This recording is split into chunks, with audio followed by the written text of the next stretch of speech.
The quiet hum of soft piano music filled the modern white space of the Whitmore Art Gallery in downtown Copenhagen. On the walls hung abstract pieces, bold strokes of crimson, soft swirls of pale blue, textures thick with story. Sophie, a visiting graphic designer from Paris, moved slowly from canvas to canvas, letting each piece pull at her thoughts. She wasn't here for anyone but herself. Taking a break after months of burnout, she decided to fly to Denmark alone, chase a little solitude and maybe inspiration. She stopped in front of a painting that made her breath catch.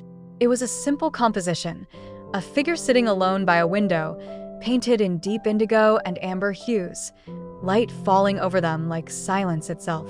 Something about the posture, the loneliness it captured, it felt familiar. "Beautiful, isn't it?" came a voice beside her. Sophie turned and found herself looking at Noah. He was tall, dressed in earth tones, his dark curls slightly messy, like he'd run his hands through them too many times. He held a small sketchbook and had paint on the inside of his wrist. "I didn't see you there," she said. Startled but not uncomfortable, he smiled. "I tend to blend in here. Occupational hazard." "You're the artist?" she asked, gesturing to the painting. He nodded slowly. "That one's mine." She blinked, then looked back at the canvas. "It's incredibly moving. It made me stop walking." Noah seemed to study her for a moment, not in a flirtatious way, but like he was seeing her, really seeing her. "I painted it last winter," he said, "during a time I felt stuck, alone, but something in me needed to put that emotion outside of myself." Sophie looked at him. "It worked. I felt it, like it was echoing something I didn't know how to say." A silence settled between them. Not awkward, intimate. "Honest, I'm Sophie," she added after a beat. "Noah."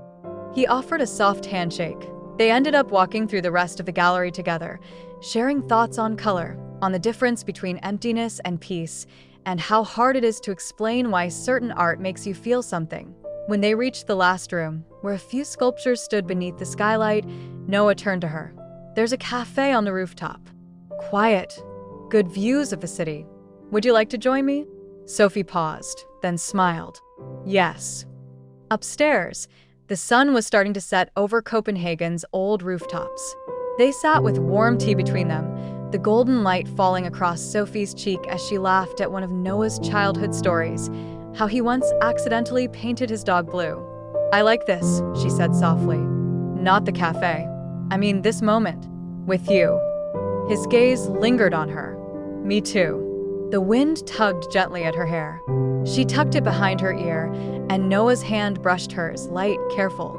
"Can I," he started, voice low, "kiss you?" Sophie didn't answer with words. She leaned in. Their lips met like a slow breath, warm and deep.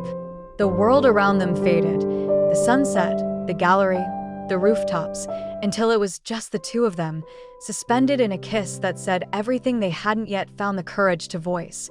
When they pulled apart, she rested her forehead lightly against his. "I came here to be alone," she whispered. "But now I think I was meant to find you."